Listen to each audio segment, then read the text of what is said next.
welcome to Policing TV. I'm here in Dubai with my esteemed World Policing TV, Policing Insight colleagues, and we're going to be filming here at the World Police Summit over the next few days as media partners to the occasion. So, gentlemen, the brands, where are we? Yes, so my name is Lieutenant Khalifa Ali Al-Fuga'i. I'm the head of the World Police Summit Executive Office. This is the 4th edition.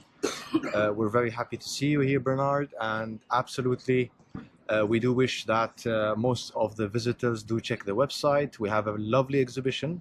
We have 12 different tracks with 12 different unique focal points to focus on within the policing industry. Hello, my name is Paula Hillman. I'm an Assistant Commissioner in An Garda Síochána, which is the Irish National Police Service.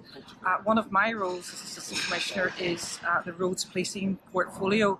So I have been here at the World Police Summit as part of RoadPol. We are members of RoadPol, which are a collaborative group of police services who come together to share knowledge, to share learning, good practice in relation to road safety right across Europe and beyond. Okay, so I'm Yashasvi Yadav. I'm an Indian Police Service officer and heading the Maharashtra, Mumbai Cybercrime Department. And I just presented sort of a presentation on cybercrime, phishing attacks, and what other crimes are affecting India, and also the remediation, what kind of strategies we are having to counter this. Sure. So I was a police officer in Washington, D.C. at the Metropolitan Police Department for about 27 years. So I spent most of my adult life there. I was the chief of police for the last 10 years of my career. So I rose through the ranks, starting as a foot patrol officer in the early 90s and worked my way up through the ranks. I left the police department about 9 years ago now and went to work for the NFL. So currently the chief security officer for the NFL, and we are doing a pretty rapid global expansion of NFL. So we're playing quite a bit internationally. But I'm here at the request of the Dubai Police to speak on. Hi, I'm here with Sean Buckley from OSACO Group. He's going to tell us a little bit about the company and what the company does, and also about one of their new products, Echomind. Sean. Great, thanks for the opportunity, Trevor. OSACO is a New Zealand registered company. Most of the foundation members are all ex-law enforcement, and we've worked internationally with organisations such as the United Nations to provide investigative support and training. We've done that for the last 10 years.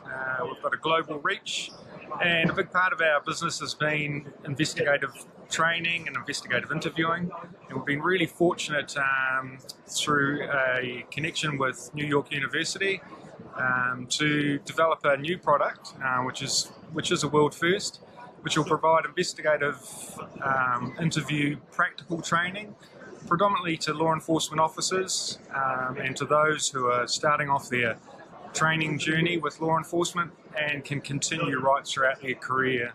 So the purpose of the product is really to replace the sort of tired, I would say, and somewhat prehistoric method of conducting practical training, which is either breaking into pairs with your colleagues and practicing in an uncomfortable environment, or utilising role players who are often quite expensive and difficult to get hold of. And with this, we've created an AI avatar, so it's a realistic avatar that, for all intents and purposes, looks very human-like and responds to the questions and the rapport-building techniques used by the trainee. So it's there to replace the traditional practical training methods. The development of the product is so far running smoothly. We're ready for market in June this year. We've had great interest throughout the US, also some interest in the UK with both law enforcement academies and training organisations, and we're working hard to start to work with the New Zealand Police Department and Australian Police Departments. The product, it can save up to 30% of training time, so there's real cost benefits there. The other thing is that it's providing a comfortable environment for trainees to to participate in what is quite a difficult training exercise, and it provides them with both instant feedback, but most importantly, a written report at the end of the training session, which is only 10 minutes long, which outlines the strengths and weaknesses in that interview. Their instructor also has access to all that data and can monitor those students that are struggling and provide extra support as and when required.